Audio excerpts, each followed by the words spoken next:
Assalamualaikum warahmatullahi wabarakatuh. Perkenalkan, nama saya Dini Pertiwi. Di sini saya akan menjelaskan sedikit materi mengenai usaha dan energi. Berikut adalah tujuan pembelajaran yang ingin saya capai. Dalam kehidupan sehari-hari tentu kita sering mendengar istilah kata usaha, yang dimana istilah usaha sendiri menggambarkan suatu kegiatan manusia yang memiliki tujuan baik berhasil maupun tidak.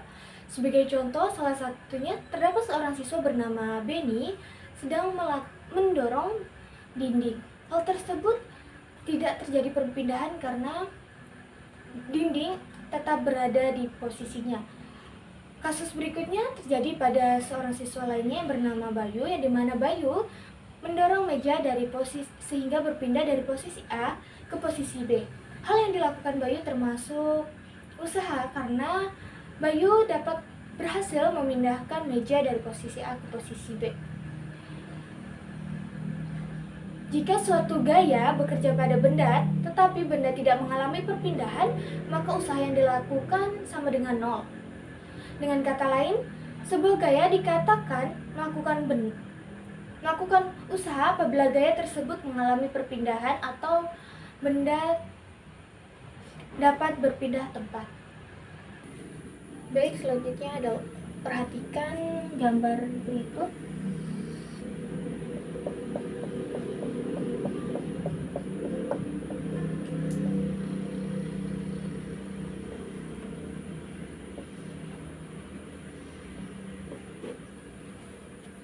Ya, pada gambar di depan ini menunjukkan bahwa gaya F yang bekerja pada benda yang terletak pada bidang horizontal sehingga benda akan berpindah sejauh S, yang dimana maka gaya F melakukan usaha sebesar W, sehingga dapat kita rumuskan W sama dengan F kali S, dengan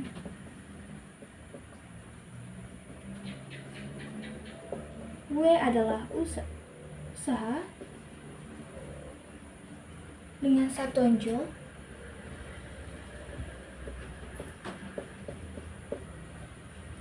selanjutnya adalah F adalah gaya dengan satuan Newton, dan yang terakhir yaitu S, yaitu perpindahan benda.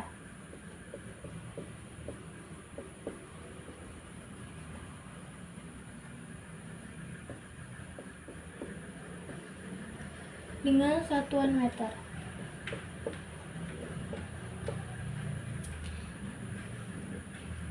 Jadi di sini untuk usaha, untuk rumus usaha adalah W sama dengan F kali S, yang dimana W sendiri adalah usaha satunya joule, F adalah gaya yang satunya Newton, dan S adalah perpindahan benda dengan satuan meter.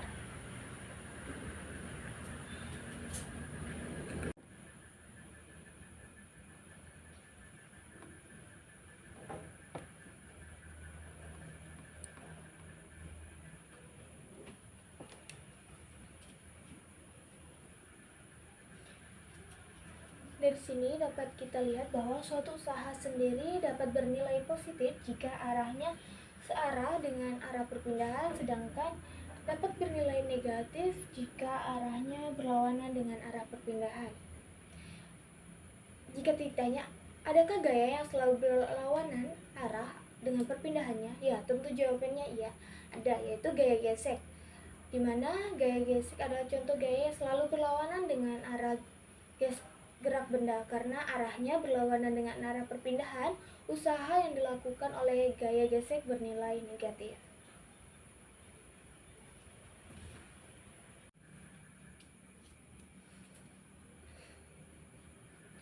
Baik, selanjutnya kita akan masuk ke pembahasan berikutnya, yaitu pembahasan energi. Sebelum kita lanjut, kita harus mengetahui apa sih itu energi. Energi dalam fisika diartikan sebagai kemampuan untuk melakukan usaha atau kerja. Sebuah benda dapat dikatakan memiliki energi apabila benda tersebut mampu menghasilkan gaya yang dapat melakukan usaha. Nah, dalam kehidupan sehari-hari, istilah energi atau tenaga sering kita gunakan untuk menyebut suatu besaran turunan yang dinyatakan dalam satuan joule.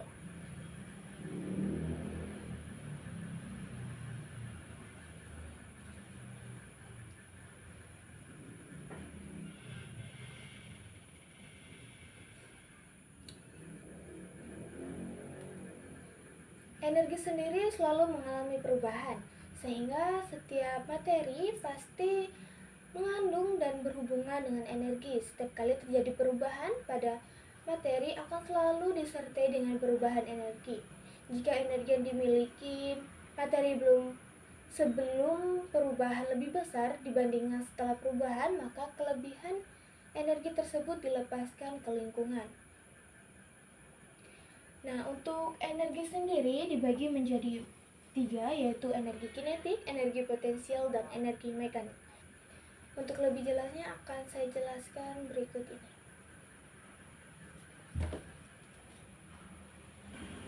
Di sini sebelum lanjut ke materi energi kinetik, saya ingin bertanya, tentu kalian pernah melihat seorang yang sedang melakukan olahraga memanah. Nah, di sini saya ingin bertanya, mengapa anak panah yang dilepaskan dari busurnya dapat menembus pohon? Nah, hal ini dapat terjadi karena anak panah yang bergerak memiliki energi akibat geraknya. Energi yang dimiliki oleh benda yang sedang bergerak disebut energi kinetik. Semakin besar kecepatan benda bergerak, semakin besar pula energi kinetik yang dimilikinya. Dengan demikian, setiap benda yang bergerak pasti memiliki energi kinetik. Tentunya di sini teman-teman pasti bertanya, bagaimana cara menentukan besaran energi kinetik suatu benda? Ya, untuk menjawab hal ini, pertama-tama kita perlu mengamati pengaruh massa benda terhadap energi kinetik. Misalnya, kita asumsikan kita memiliki 2 buah kelereng dan memberi tanda sehingga diketahui kelereng pertama memiliki massa lebih besar dari massa kelereng kedua.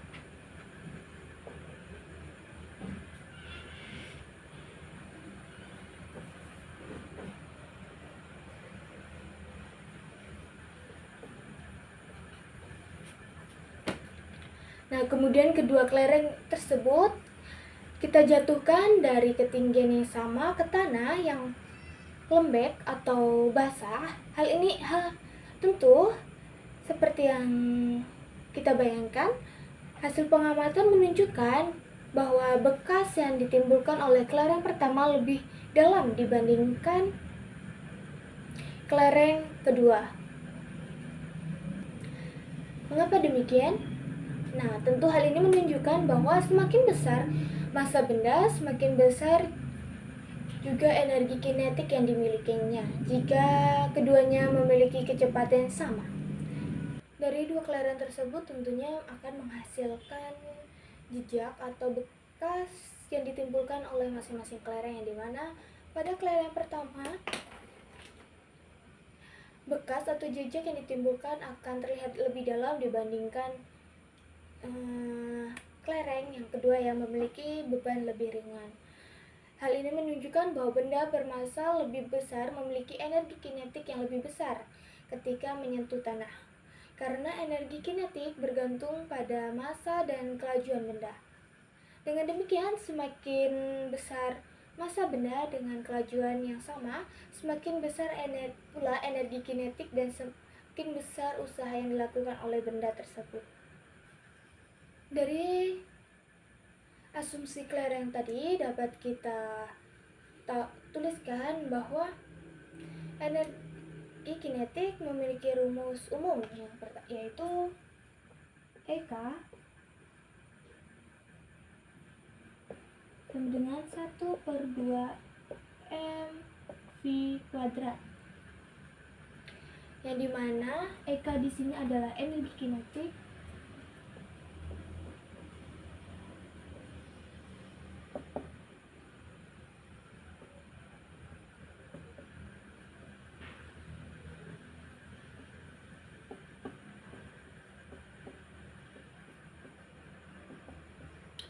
Energi kinetik di sini memiliki satuan joule.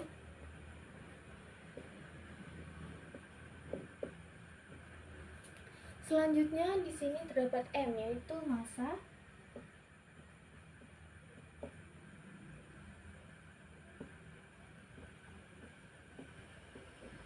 Dengan satuan kilogram, dan V adalah kecepatan gerak benda.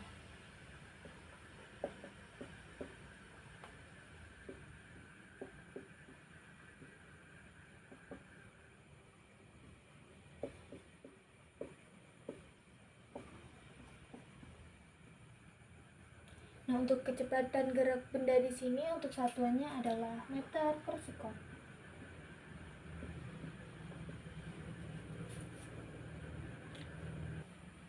Baiklah, ini adalah rumus untuk energi kinetik.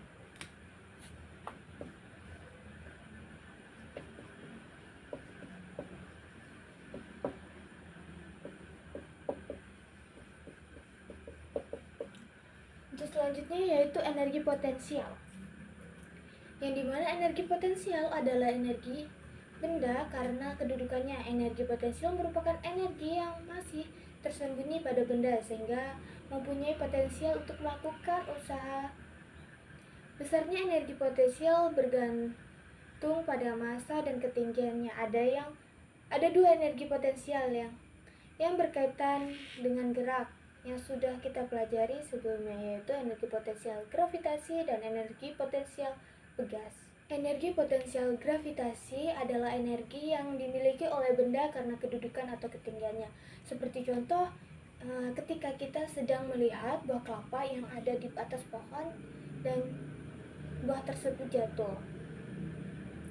Nah, untuk rumus energi potensial pada gravitasi yaitu dapat kita tuliskan dengan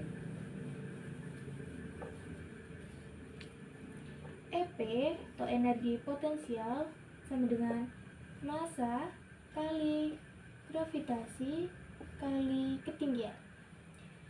Nah, di sini untuk EP sendiri adalah energi potensial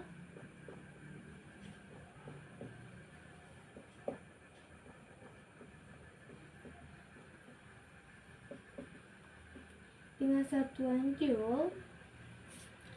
Nah, untuk M sendiri sama seperti sebelumnya, yaitu massa dengan satuan kilogram. G di sini adalah gravitasi bumi, yang dimana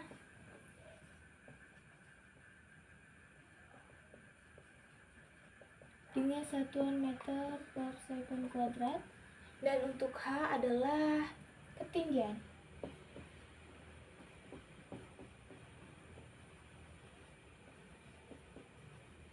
dengan satuan meter. Nah, ini adalah rumus untuk energi potensial gravitasi. Dari rumus ini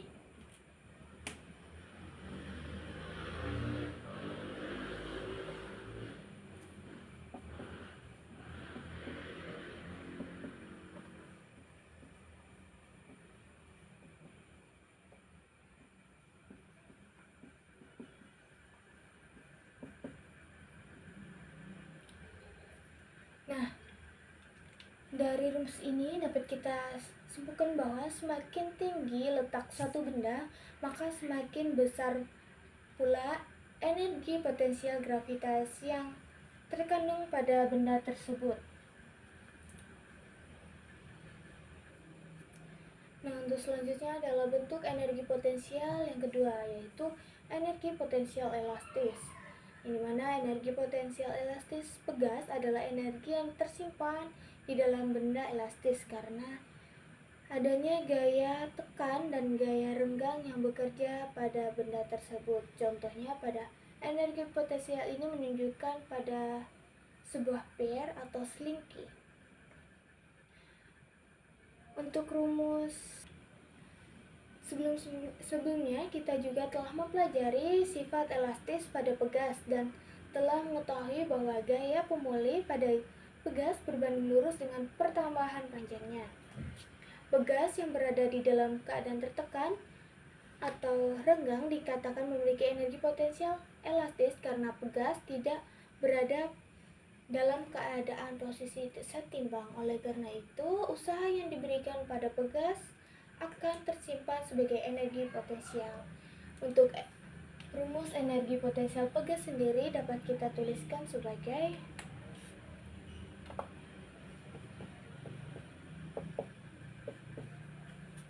energi potensial sama dengan 1/2 dikali K dalam kurung delta T K2, yang dimana EP di sini sama seperti sebelumnya, yaitu energi potensial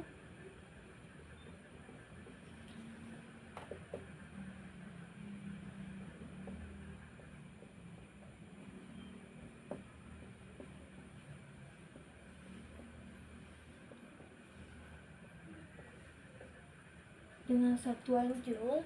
Selanjutnya untuk K adalah konstanta pegas dengan satuan Newton per meter.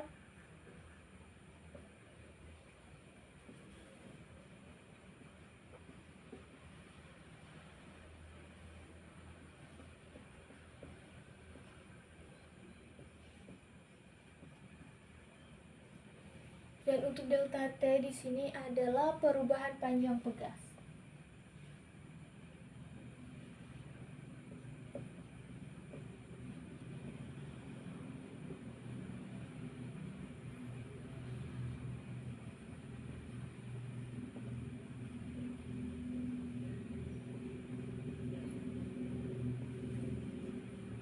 Dengan satuan meter. Nah, di sini dapat kita lihat bahwa untuk energi potensial elastis dapat kita tuliskan rumusnya, yaitu EP sama dengan 1/2 dikali K dikali delta T pangkat 2, dimana EP adalah energi potensial dengan satuan Joule, K adalah konstanta pegas dengan satuan Newton per meter, dan delta T merupakan perubahan panjang pegas dengan satuan meter. Baiklah, untuk yang selanjutnya adalah energi yang berikutnya, yaitu energi mekanik, di mana energi mekanik sendiri dapat kita definisikan sebagai jumlah energi potensial dan energi kinetik yang dimiliki oleh suatu benda atau disebut energi total. Besarnya energi mekanik ini juga suatu benda selalu tetap, sedangkan energi kinetik dan energi potensialnya dapat berubah-ubah. Secara matematis, untuk energi mekanik sendiri dapat kita tuliskan sebagai berikut.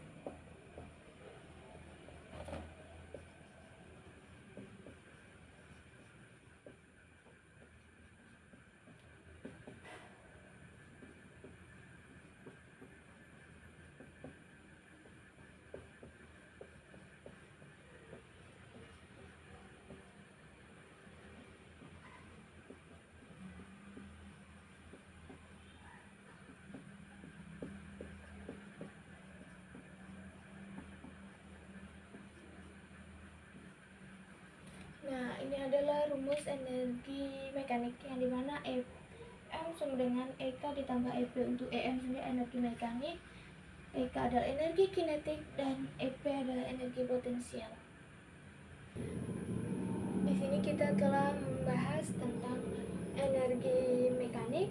Terus selanjutnya adalah hukum kekekalan energi mekanik, yang menyatakan bahwa energi mekanik yang dimiliki oleh suatu benda adalah tetap atau kekal, yang dimana energi mekanik tidak dapat diciptakan atau dimusnahkan, tetapi hanya dapat diubah dari bentuk yang satu ke bentuk yang lain.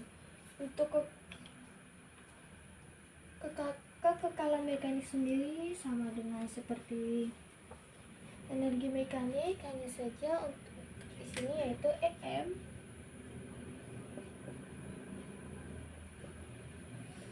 sama dengan EM1 dengan EM2.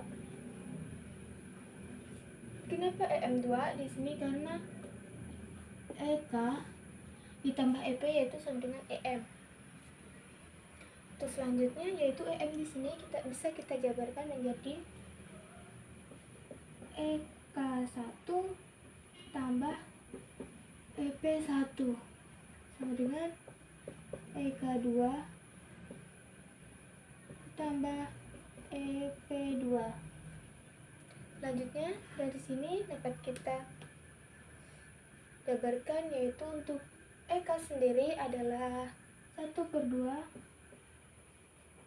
M V kuadrat ditambah M kali G kali H.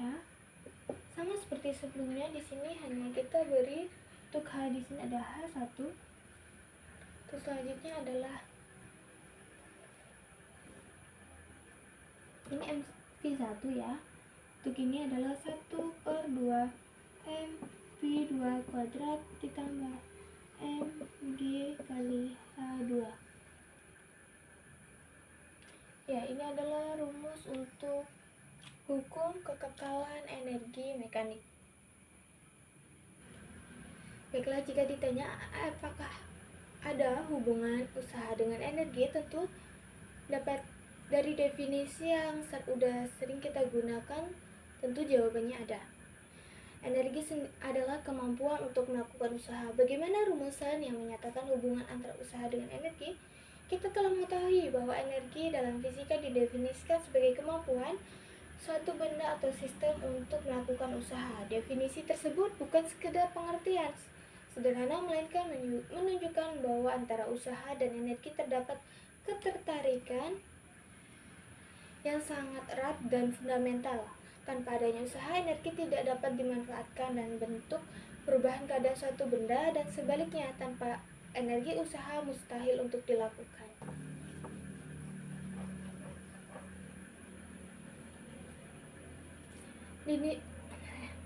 Di sini untuk hubungan antara usaha dengan gaya dapat kita rumuskan sebagai W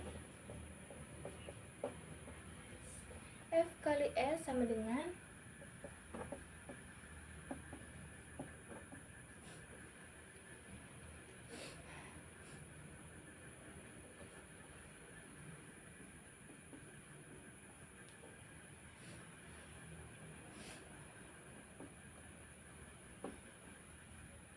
M kali G lagi kali H1 dikurang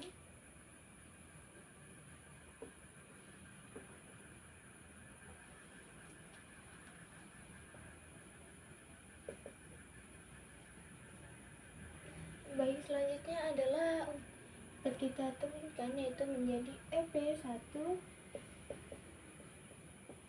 P1 dikurang EP2 sama dengan negatif P1 dikurang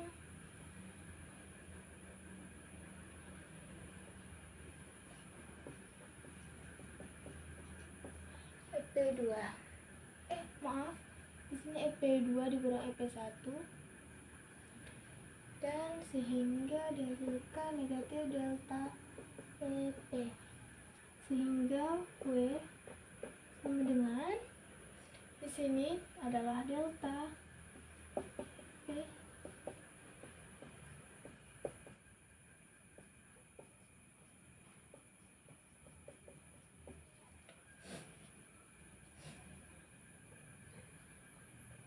EP2 dikurang EP1, sehingga untuk W adalah massa kali gravitasi kali H2 dikurang H1.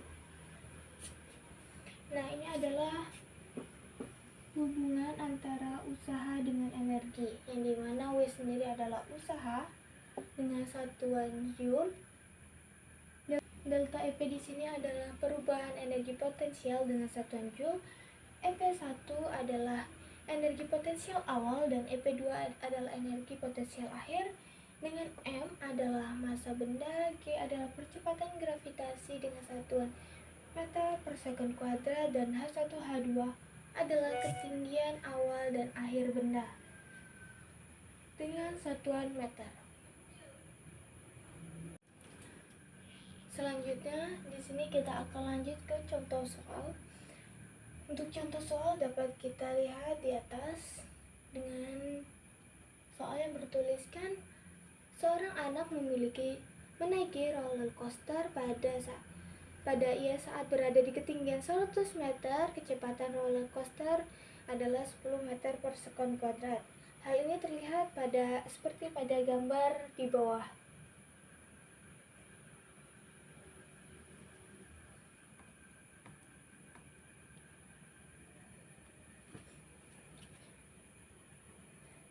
Yang ditanya adalah berapakah kecepatan roller coaster saat berada di titik B. Sini yang kita ketahui adalah H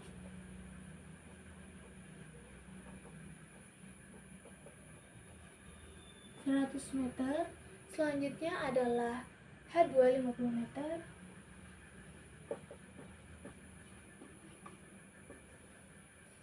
untuk V1 adalah 10 meter, kecepatan adalah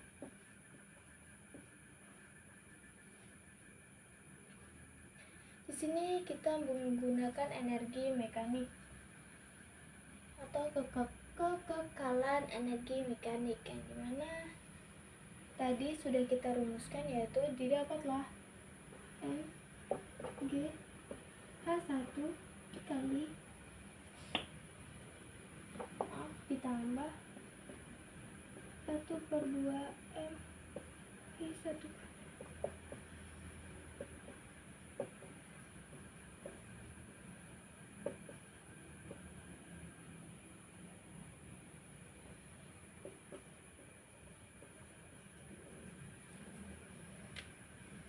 Baiklah, di sini karena masanya sama, jadi kita dapat coret masanya.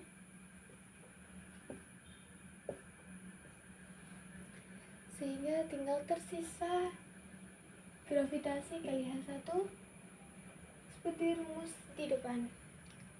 Di sini tinggal kita masukkan saja, yaitu untuk gravitasinya adalah 10,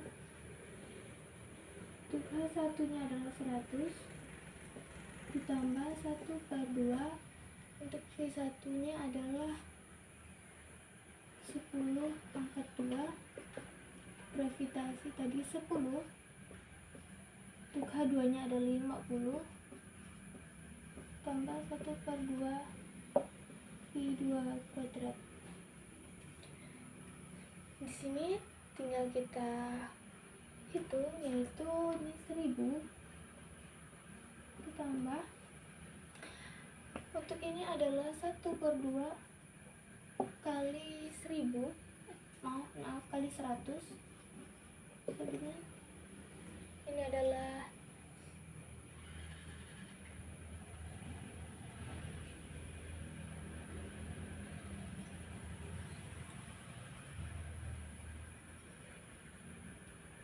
ada 500.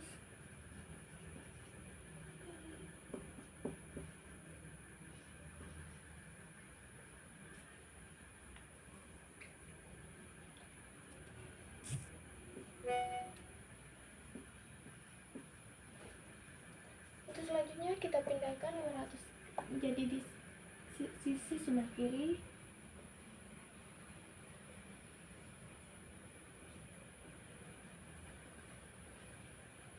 Jadi tanda minus ya. 100 bagi 2 adalah 50.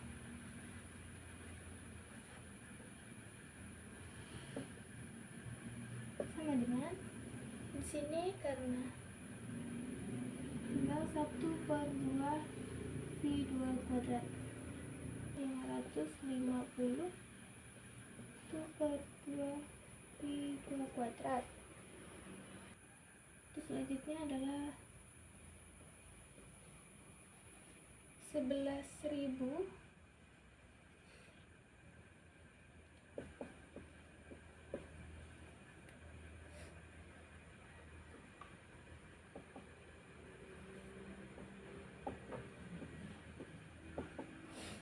dari 11.000 adalah 33,17 meter per sekund. Ya, ini adalah hasil dari soal yang telah kita bahas. Oke, cukup sekian yang dapat saya sampaikan. Kurang dan lebihnya mohon maaf. Wabillahi taufiq walhidayah. Wassalamualaikum warahmatullahi wabarakatuh. Terima kasih.